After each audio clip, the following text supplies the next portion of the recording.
আসসালামু আলাইকুম everyone, welcome back to my channel Runa kitchen. আশা করি সবাই ভালো আছেন। বরাবরের মতো নতুন আরেকটা ভিডিও দেখার জন্য সবাইকে অভিনন্দন। আজ আমি আপনাদেরকে তৈরি করে দেখাবো 2 কাপ আতপ চাউল, 1 টুকরা আদা দিয়ে ভীষণ মজাদার হেলদি সকাল কিংবা বিকালের নাস্তা। দেখতে যেমন সুন্দর, খেতে মাশাআল্লাহ অনেক মজা। অনেক সময় অনেকের বাসায় ডায়াবেটিসের রোগী থেকে থাকে, তাদের জন্য অনেক উপকারে আসবে কোনো প্রকার চিনি ছাড়া। তাহলে চলুন মূল রেসিপিতে চলে যাই। এখানে আমি 2 কাপ অর্থাৎ হাফ কেজি আতপ চাউল নিয়েছি। আগে থেকে 2 ঘন্টা ভিজিয়ে রেখেছি। পানি দিয়ে 2 থেকে 3 বার পরিষ্কার করে নিয়েছি। দেখতে পাচ্ছেন আঙ্গুল দিয়ে চাপ দিলে ভেঙে যাচ্ছে। আমি শিলপাটাতে বেটে নিচ্ছি, আপনারা চাইলে ব্লেন্ডারে ব্লেন্ড করে নিতে পারেন, এতে সময় অনেক কম লাগবে। এরকম একটা বড় সাইজের আদা বেটে নিয়েছি, দিয়ে দিচ্ছি। নাস্তা আরও হেলদি করে তোলার জন্য অথবা স্বাদ বাড়ানোর জন্য দিয়ে দিচ্ছি একটা ডিম। ডিম দেওয়াতে নাস্তাটা ঠান্ডা হলেও অনেক সফট থাকবে। দিয়ে দিচ্ছি হাফ চা চামচ লবণ অর্থাৎ স্বাদ মতো লবণ। এখন হাত দিয়ে ভালো করে মিশিয়ে নিচ্ছি।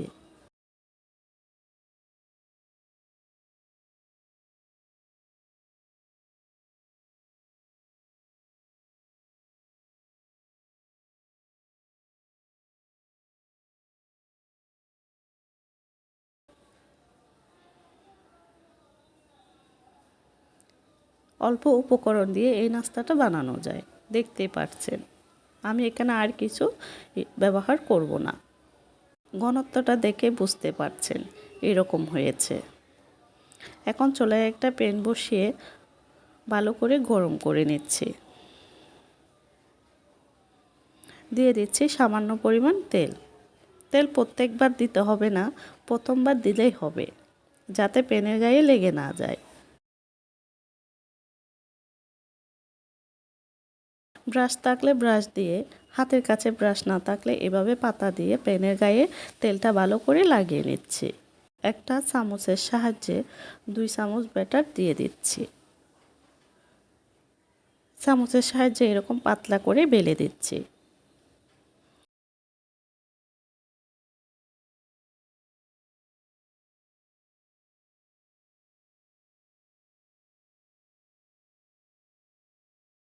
ঢাকনা দিয়ে রেখে দিচ্ছি 50 সেকেন্ড।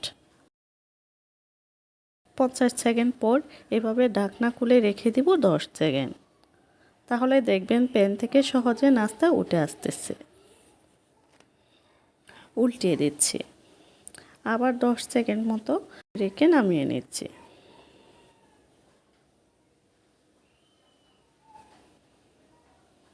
প্রথমের নাস্তাটা একটু সফট হবে, এরপর এগুলো মচমচা হবে।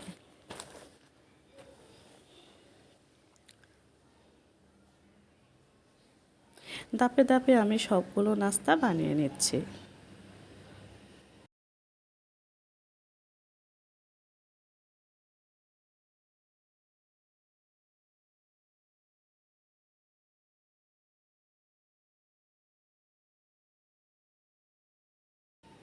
আপনারা চাইলে এই নাস্তা মুরগির মাংস, গরুর মাংস অথবা যে কোনো ভর্তার সাথে খেতে পারেন।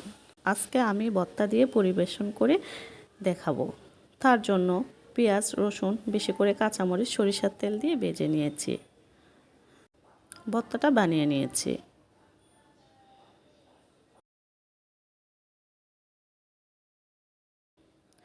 নাস্তাটা এরকম অবস্থায় একদম মচমচা, ঠান্ডা হলে একদম সফট হয়ে যায়।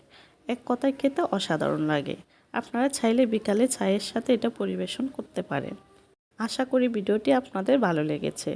ভিডিওটি ভালো লাগলে বেশি বেশি লাইক, কমেন্ট, শেয়ার করুন। সকলের সুস্থতা কামনা করে এখানে শেষ করছি। আল্লাহ হাফেজ।